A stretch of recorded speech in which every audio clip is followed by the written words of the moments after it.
Hey there, Erica Librarian here, Blair Kyoto's title attorney with another edition of Title Tips Tuesday, in which we discuss common issues that come up in real estate closings.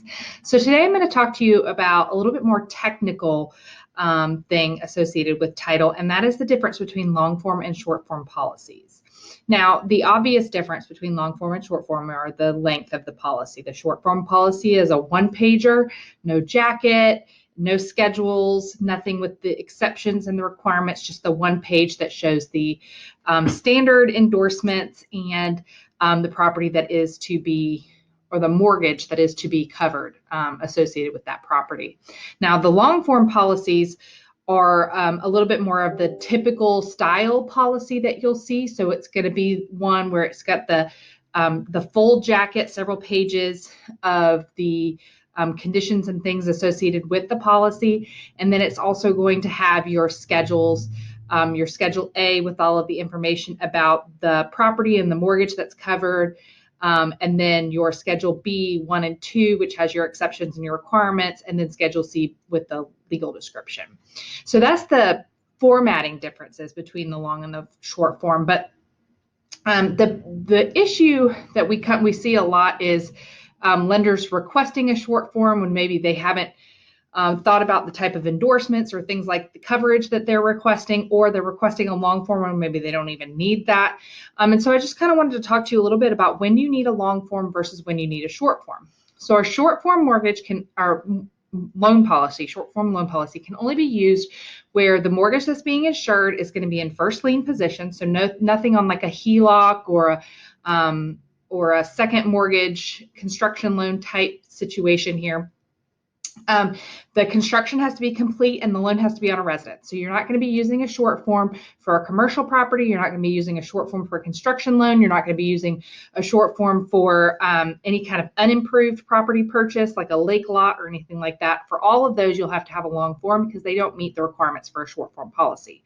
Now, you'll also need a long form policy in the event that you're asking for any endorsements to the policy that are outside like the norm. And what we would consider the norm is like a 4 and a 5, like for your condo or your HOA, the 8.1 and the 9.3, which deal with minerals and rights of that matter. So we see a lot of times where we have lenders who specifically request an ALTA 9 endorsement and won't accept a 9.3 endorsement. And in that case, we'll have to do a long form policy because we can't issue an ALTA 9 without the long form. Now, if you also have requested any other endorsements outside the norm, like I said, so that would be like a 14 for future advances or an ALTA 17 for access.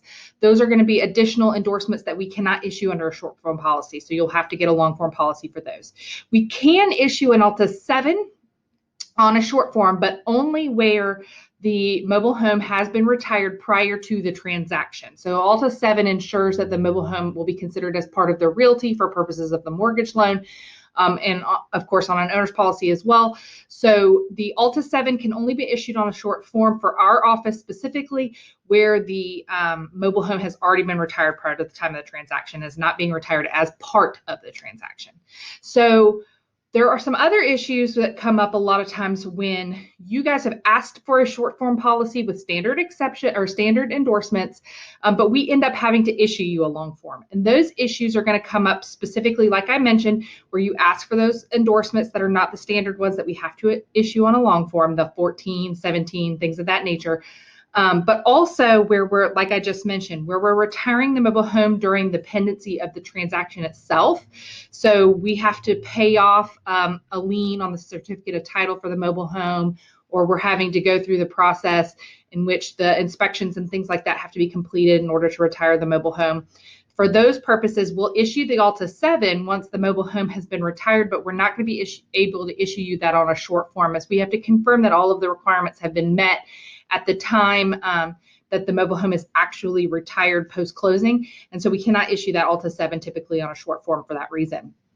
Now, we also will have to issue you a long form in the event that anything that is listed on your commitment as an exception on the policy requires some kind of endorsement for affirmative coverage. So rather than the title insurance company coming back to us and saying, hey, we'll agree to cover over this, or you can insure without exception as to these survey requirements or whatever it is, or survey exceptions, excuse me, sometimes they'll come back and ask us to add an ULTA 34 endorsement for the coverage, affirmative coverage over the exception on the policy. And that ULTA 34 endorsement actually requires us to list out the title defect that the coverage is going to be over. And so that requires a long form policy because it's going to be a specific endorsement that has to be added to the policy, making it turn into a long form. So that's mainly the difference between the long form and the short form. I know I went over that very quickly. If you have any questions about these different endorsements that I've talked about, the difference between the long form and the short form, if you have any questions about whether or not you should be requesting a long form or a short form in a particular situation, feel free to reach out to me. Again, my email is Erica, ERICA, @blaircato.com. I look forward to hearing from you, and I'll see you next week.